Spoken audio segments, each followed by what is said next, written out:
السلام علیکم ورحمۃ اللہ وبرکاتہ۔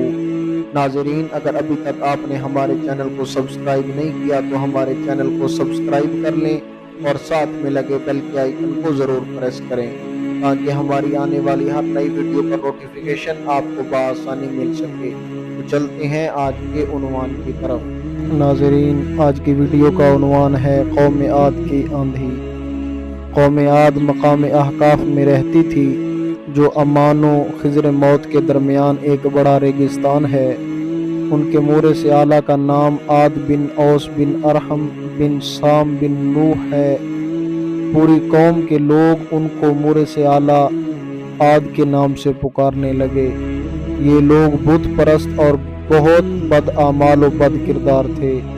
اللہ عز و جل نے اپنے پیغمبر حضرت ہود علیہ السلام کو ان لوگوں کی ہدایت کے لیے بھیجا، مگر اس قوم نے اپنے تکبر اور سرکشی کی وجہ سے حضرت ہود علیہ السلام کو جھٹلا دیا اور اپنے کفر پر اڑے رہے۔ حضرت ہود علیہ السلام بار بار ان سرکشوں کو عذاب الہی سے ڈراتے رہے، مگر اس شریر قوم نے نہایت ہی بے باکی اور گستاخی کے ساتھ اپنے نبی سے یہ کہہ دیا کہ کیا تم ہمارے پاس اس لیے آئے ہو کہ ہم ایک اللہ کی عبادت کریں اور جن چیزوں کی عبادت ہمارے باپ دادا کیا کرتے تھے انہیں چھوڑ دیں؟ اگر تم سچے ہو تو لے آؤ وہ عذاب جس کی تم ہمیں وعیدیں سناتے ہو۔ آخر عذاب الہی کی جھلکیاں شروع ہو گئیں۔ 3 سال تک بارش نہیں ہوئی اور ہر طرف قحط اور خشک سالی کا دورہ ہو گیا، یہاں تک کہ لوگ اناج کے دانے دانے کو ترس گئے۔ اس زمانے کا یہ دستور تھا کہ جب کوئی بلا اور مصیبت آتی تھی تو لوگ مکہ معظمہ جا کر خانہ کعبہ میں دعائیں مانگتے تھے تو وہ بلائیں ٹل جاتی تھیں۔ چنانچہ ایک جماعت مکہ معظمہ گئی۔ اس جماعت میں مرشد بن سعد نامی ایک شخص بھی تھا جو مومن تھا، مگر اپنے ایمان کو قوم سے چھپائے ہوئے تھا۔ جب ان لوگوں نے کعبہ معظمہ میں دعا مانگنی شروع کی تو مرشد بن سعد کا ایمانی جذبہ بیدار ہو گیا اور اس نے تڑپ کر کہا کہ اے میری قوم، تم لاکھ دعائیں مانگو مگر خدا کی قسم اس وقت تک پانی نہیں برسے گا جب تک تم لوگ اپنے نبی حضرت ہود علیہ السلام پر ایمان نہ لاؤ گے۔ حضرت مرشد بن سعد نے جب اپنا ایمان ظاہر کر دیا تو قوم عاد کے شریروں نے ان کو مار پیٹ کر الگ کر دیا اور دعائیں مانگنے لگے۔ اس وقت اللہ عز و جل نے 3 بدلیاں بھیجیں، ایک سفید، ایک سرخ، ایک سیاہ، اور آسمان سے ایک آواز آئی کہ اے قوم عاد، تم لوگ اپنی قوم کے لیے ان 3 بدلیوں میں سے ایک بدلی کو پسند کر لو۔ ان لوگوں نے کالی بدلی کو پسند کر لیا اور یہ لوگ اس خیال میں مگن تھے کہ کالی بدلی خوب زیادہ بارش دے گی۔ چنانچہ وہ ابر سیاہ قوم عاد کی آبادیوں کی طرف چل پڑا۔ قوم عاد کے لوگ کالی بدلی کو دیکھ کر بہت خوش ہوئے۔ حضرت ہود علیہ السلام نے فرمایا کہ اے میری قوم، دیکھ لو، عذاب الہی ابر کی صورت میں تمہاری طرف بڑھ رہا ہے، مگر قوم کے گستاخوں نے اپنے نبی کو جھٹلا دیا اور کہا کہ کہاں کا عذاب اور کیسا عذاب؟ یہ تو بادل ہے جو ہمیں بارش دینے کے لیے آ رہا ہے۔ یہ بادل پچھم کی طرف سے آبادیوں کی طرف برابر بڑھتا رہا اور ایک دم ناگہاں اس میں سے ایک آندھی آئی جو اتنی شدید تھی کہ اونٹوں کو ماں ان کے سوار کے اڑا کر کہیں سے کہیں پھینک دیتی تھی، پھر اتنی زوردار ہو گئی کہ درختوں کو جڑوں سے اکھاڑ کر اڑا لے جانے لگی۔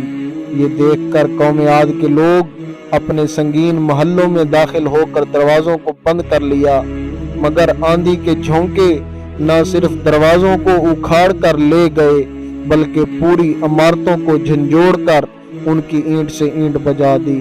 7 رات اور 8 دن مسلسل یہ آندھی چلتی رہی، یہاں تک کہ قوم عاد کا ایک آدمی مر کر فنا ہو گیا اور اس قوم کا ایک بچہ بھی باقی نہ رہا۔ جب آندھی ختم ہوئی تو اس قوم کی لمبی لمبی لاشیں زمین پر اس طرح پڑی ہوئی تھیں جس طرح کھجوروں کے درخت اکڑ کر زمین پر پڑے ہوں۔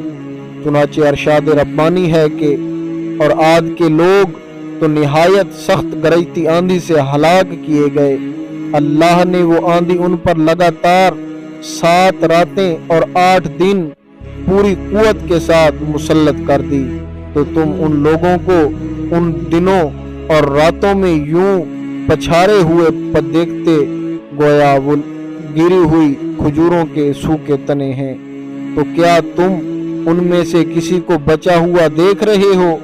پھر قدرت خداوندی سے کالے رنگ کے پرندوں کا ایک غول نمودار ہوا، جنہوں نے ان کی لاشوں کو اٹھا اٹھا کر سمندر میں پھینک دیا، اور حضرت ہود علیہ السلام نے اس بستی کو چھوڑ دیا اور چند مومنین کو جو ایمان لائے تھے ساتھ لے کر مکہ مکرمہ چلے گئے، اور آخری زندگی تک بیت اللہ شریف میں عبادت کرتے رہے۔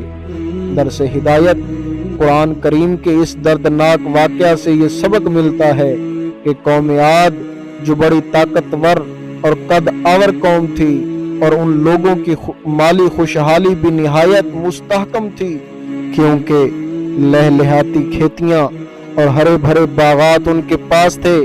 پہاڑوں کو تراش تراش کر ان لوگوں نے گرمیوں اور سردیوں کے لیے الگ الگ محلات تعمیر کیے تھے، اور ان لوگوں کو اپنی کثرت اور طاقت پر بڑا اعتماد اور اپنے سامان عیش و عشرت پر بڑا ناز تھا، مگر کفر اور بدعمالیوں اور بدکاریوں کی منحوسیت نے ان لوگوں کو قہر الہی کے عذاب میں اس طرح گرفتار کر دیا کہ آندھی کے جھونکوں اور جھٹکوں نے ان کی پوری آبادی کو جھنجھوڑ کر چکنا چور کر دیا، اور اس پوری قوم کے وجود کو صف ہستی سے اس طرح مٹا دیا کہ ان کی قبروں کا بھی کہیں نشان باقی نہ رہا۔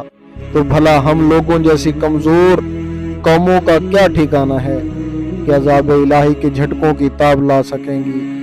اس لیے جن لوگوں کو اپنی اور اپنی نسلوں کی خیریت و بقا منظور ہے، انہیں لازم ہے کہ وہ اللہ اور رسول کی نافرمانیوں اور بدعمالیوں سے ہمیشہ بچتے رہیں، اور اپنی کوشش اور طاقت بھر اعمال صالحہ اور نیکیاں کرتے رہیں، ورنہ قرآن مجید کی آیتیں ہمیں جھنجھوڑ کر یہ سبق دے رہی ہیں کہ نیکی کی تاثیر آبادی اور بدی کی تاثیر بربادی ہے۔ قرآن مجید میں پڑھ لو کہ والمؤتفقات بالخاطیہ، اور الٹنے والی بستیوں نے خطاؤں کا ارتکاب کیا، اور دوسری آیت کریمہ میں یہ بھی پڑھ لو کہ ترجمہ اور اگر بستیوں والے ایمان لاتے اور تقوی اختیار کرتے تو ضرور ہم ان پر آسمان اور زمین سے برکتیں کھول دیتے، مگر انہوں نے تو جھٹلایا تو ہم نے انہیں ان کے اعمال کی وجہ سے پکڑ لیا۔ آپ جڑے رہیں ہمارے YouTube چینل کے ساتھ۔ اگلی ویڈیو تک کے لیے اللہ حافظ۔